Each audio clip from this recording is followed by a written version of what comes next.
I'm very kind-hearted, contrary to what people may think. I've never seen a person as arrogant as Blade. What's up, Mzansi? Welcome to Heads Up SA, your go-to spot for breaking down the juicy stuff that shakes the political tree. Today we are diving into an epic sit-down with the Minister of Science, Technology and Innovation. Yes, the one and only Blade Nzimande on SMWX with Sizwe Walsh. But hold on to your heads, because we are unpacking everything from Jacob Zuma's fees must fall hijack, the controversial MK party, and wait for it, Nelson Mandela's secret list. Intrigued? Let's roll. Okay, let's rewind to when Blade was the Minister of Higher Education during the Fees Must Fall protest. A time when students were basically saying no fees, no peace. Blade claims he was on the student side, working with them. He says, but here's the kicker, suddenly the students didn't want to chat with Blade anymore. Nah, they wanted to talk directly to the then president Jacob Zuma. And guess what Zuma did? Blade says Zuma hijacked the movement for political gains. But the reason why I want to say is that it then got hijacked because there are lots of things I noticed that were unusual in student protests, even given my own experience. Almost most of the marchers there was a big march to Parliament. Almost every student who was there was having a bottle of water. I then asked myself, who has actually bought there's so many bottles of water, and so on. Apparently, Zuma called the meeting. Blade told him there was no budget for their fee-free education. And boom, Zuma went ahead and announced no fee increases anyway. Blade was fuming, called it betrayal. Imagine pitching an idea in a team meeting and then your boss presents it to the CEO like it was their own. But I think that the negative side, I think that Fees Must Fall got hijacked. Perhaps it's the first time I'm saying this in your interview. That I'm opening up. Yeah. I think it was hijacked by forces who had other agendas. Wow. Firstly, I think that the president then, Jacob Zuma, used that against me. And let's not forget, Blade wasn't just salty about being left out, he was also disappointed by the destruction of university infrastructure during the protest. But here is where Mcebo Dlamini, a student's leader at the time, comes in. On the King David podcast, Mcebo explained that students were angry because the university management was destroying student residences, leaving 2,000 students stranded. I think what disappointed me about Fees Must Fall was the extent of the destruction of university property.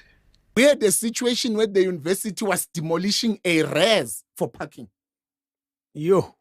That's how Fees Must Fall then started. Was that demolished?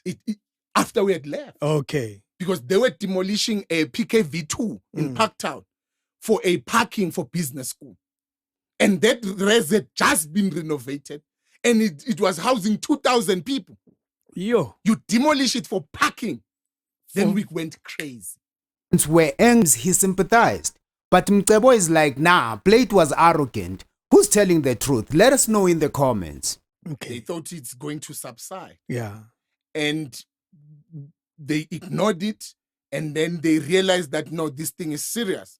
Then they started to try and, because they were shifting the responsibility to the universities to say, deal with it. When it went out of vets, it stopped being a vets problem. Yeah. It became a national problem. And they were caught off guard because Blade was extremely arrogant at the time. I've never seen a person as arrogant as Blade. That's why even today, that department is still facing problems. NSFAS problems, these problems, because he is not fit to be a minister of anything. Even worse, to be a minister of a critical portfolio that produces the future of the country, the brains, the intellect. The guy is lost. Maybe they should have made him a minister of culture. I don't know where he can fit, or just go home. Now, on to the spicy stuff. Blade thinks starting the MK party is a selfish move. Why? He says Zuma using the MK name rich with ANC history for personal gain. But here's the plot twist. Zuma was part of the MK during apartheid, even led it. Blade, on the other hand, doesn't seem to have any MK stripes.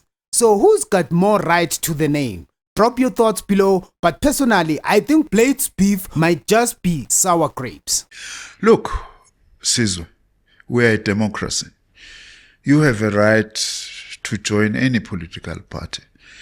I'm not trying to imply that you have. I know you were saying to me, you are accused by these, you are accused by those. You are. It's inevitable in your job in any case that you will be criticized from all sides. Yeah. But for him to leave the ANC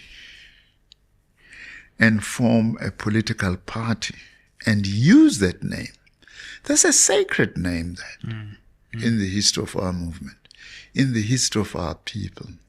Blood was spilled as a result of comrades who were in the forefront of the battle, not least in Umkhonto weSizwe. That's why I agree with those that the action he took was counter-revolutionary and was self-centered as far as I'm concerned. It had nothing to do about pursuing the struggle. Oh, and hold up. Did someone say Mandela's secret list? Yep, Blade spilled the tea that Madiba had a list of names of people allegedly working with the apartheid regime. Turns out Zuma wasn't bluffing when he said the ANC was infiltrated from back then. Mandela just came one day and said, look, here's a list that has been given to him of all ANC members and leaders who worked for the other side. When we fought to liberate this country from the unjust laws of apartheid, we did not know those who supported and defended apartheid would infiltrate the justice system to continue the agenda of their colonial ancestors against the leaders of the people. Now, why this list wasn't acted on remains a mystery. Maybe Mandela was playing a 4D chess with the enemy, who knows? And about Zuma's presidency, the ANC loves calling it 9 wasted years. But Blade is like, nah, let's be fair, the first 5 years were solid. Infrastructure growth, tangible progress. He even says that's when Zuma was still working in the interest of the country. The last 4 years though, he thinks Zuma started taking things off the rails. 9 wasted years. Of course, President Zuma, I was amongst those who campaigned for him to become president, hoping that he will repair the fractious relationship that we were having in the alliance at the time. You know? Yeah. Of course, he committed to do that. He tried initially, but then as time went on, he started doing things that we had not reached an understanding about. When he was elected in Polokwane, of course, it was on the basis of a mandate that we had supported broadly in the ANC, but also the SACP and COSATU, the 5 priorities then, you know, health, education, land, and so on. Yeah. So we were very happy about that. The first 5 years also of his presidency, he didn't do badly at all. Sure. First 5 years. We spent an amount of money on infrastructure that has never been spent by the democratic government. We would love those levels of economic growth today, for sure. Absolutely. There you have it, folks. Drama, betrayal, and the Mandela list that could rival Netflix's Blacklist. Want to hear more? Catch Blade's full interview on SMWX with Sizwe Mpofu Walsh and check out Mcebo Dlamini's interview on the King David podcast. Don't forget to like, share, and subscribe to Heads Up SA. Keep your heads up, South Africa.